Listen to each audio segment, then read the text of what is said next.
pounds on me. I'm a little bit heavier now than I was then, Pastor King, but I was a little something. And I had to step between him and Elder Coach on one occasion.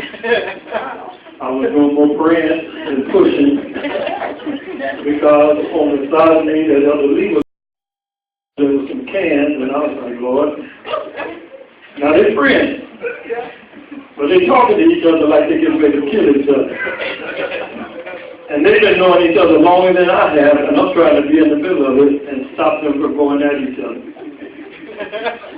That's Pastor Lee, he'll be himself. Another occasion, we were downtown and we were watching the Suns game. For those of you that have if you ever go to watch a game with Pastor Lee, let me warn you now. All right? Just be quiet and enjoy the game. Because he is going to take over the television. It don't matter if the presidential debate is on. Doesn't matter who else or what else is on the TV.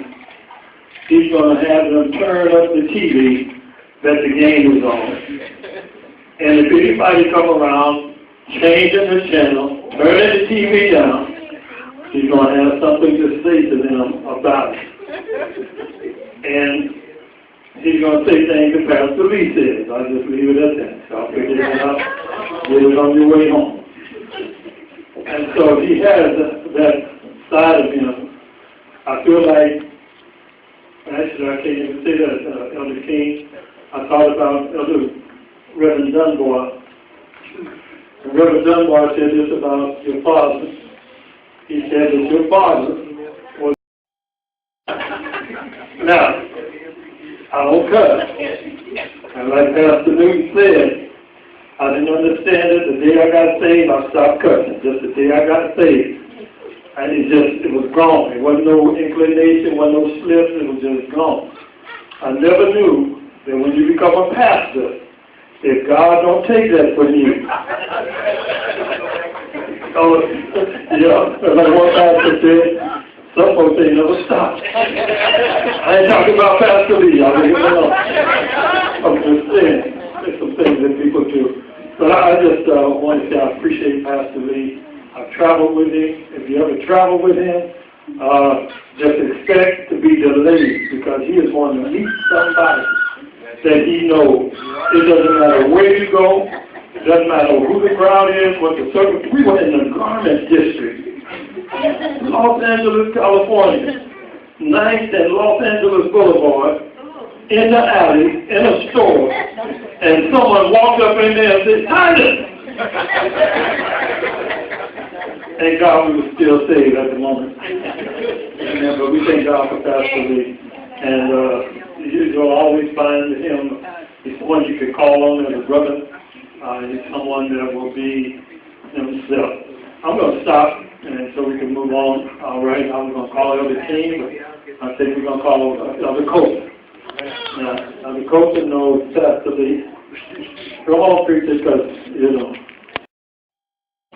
I don't think there's nobody in this room other than Sister Lee, and that's because she knows the side of him because she's married to him.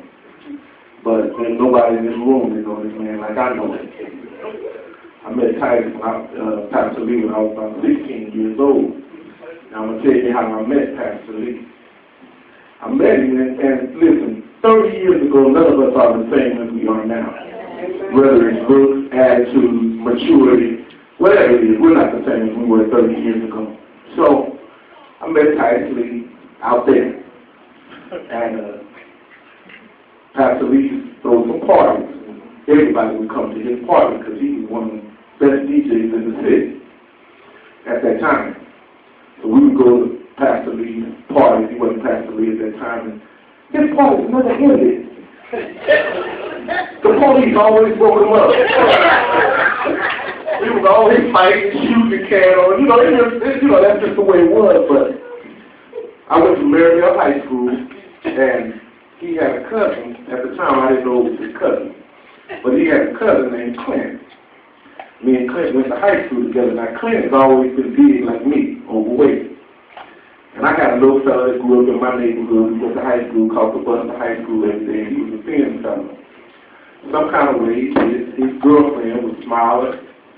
Clint's girlfriend was smiling at the fella that grew up in my neighborhood, and Clint didn't like it. So Clint started chasing my little friend around, and my friend was scared of Clint. Every day my friend would be running, and Clint would be chasing him. So one day, it didn't have anything to do with me, but one day I told him, I said, man, can't you see he's scared? You leave him alone.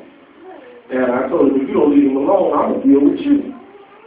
So Clint didn't want to deal with me because there was too many coaches that went to American high school. So he was afraid, and he said, I got somebody to handle you. Little did I know him and Pastor Lee was cousin. So he told Pastor Lee that he had somebody he needed that he needed for him to take care of.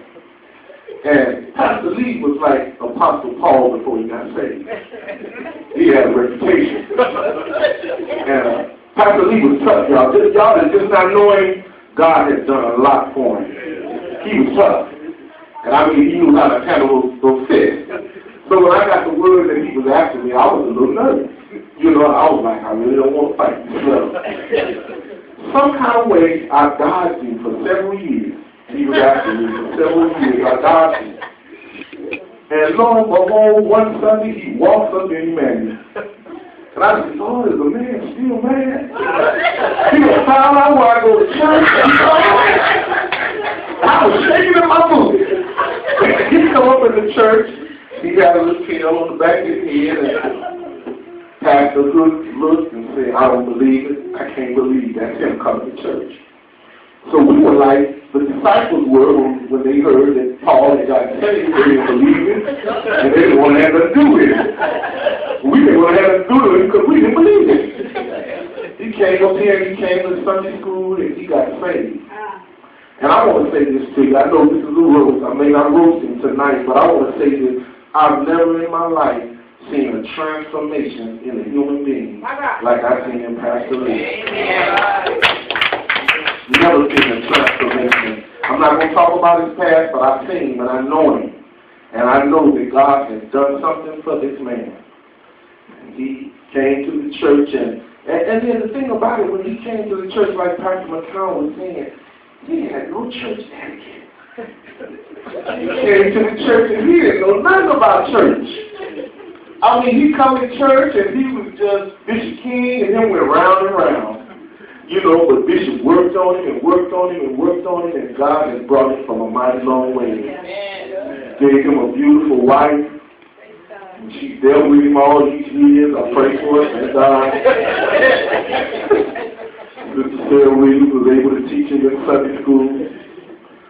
One Sunday, I forgot who it was in revival, but I heard the cymbals fall and crash, and I looked, and he fell on the drum set and was speaking in tongues. And I say, I know the Holy Ghost is real, because he hit them drums, hit the cymbals, and fell, and he wasn't hurt. So I know God had dealt with him, and I was just sitting back there thinking, I'm going to go to my seat.